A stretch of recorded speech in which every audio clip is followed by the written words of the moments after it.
আপনি তো স্টাডি করেন তাই না? হ্যাঁ, আচ্ছা, পরিবারে আপনার কে কে আছে? বাবা আছে, মা আছে, সবাই আছে, ভাইও আছে, বোন আছে। আপনার মা আপনাকে নিয়ে কি স্বপ্ন দেখেন? আমি একজন লয়ার হতে চাই, এটাই আমার মা দেখে। আপনি কি স্বপ্ন দেখেন আপনাকে?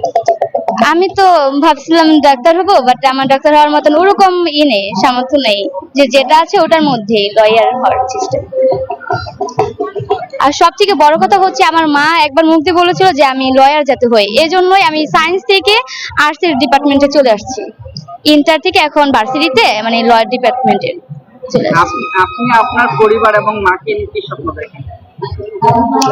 মার একটাই স্বপ্ন, আমি লয়ার হতে চাই। ঠিক আছে, যখন আমি লয়ারটা পুরো সাকসেস হব, তখন যখন মারে নিয়ে বলবো যে মা আমি লয়ার হয়েছি, তোমার স্বপ্ন পূরণ করতে পেরেছি, তখনই আমার মার সব চাওয়াটা পূরণ হয়ে যাবে। আমার মা আমাকে নিয়ে একটাই স্বপ্ন দেখে যে আমি ভালো হই, ভালোভাবে পড়াশোনা করি, সবার মুখ উজ্জ্বল করি, কারণ মেয়ে হচ্ছে সম্মান।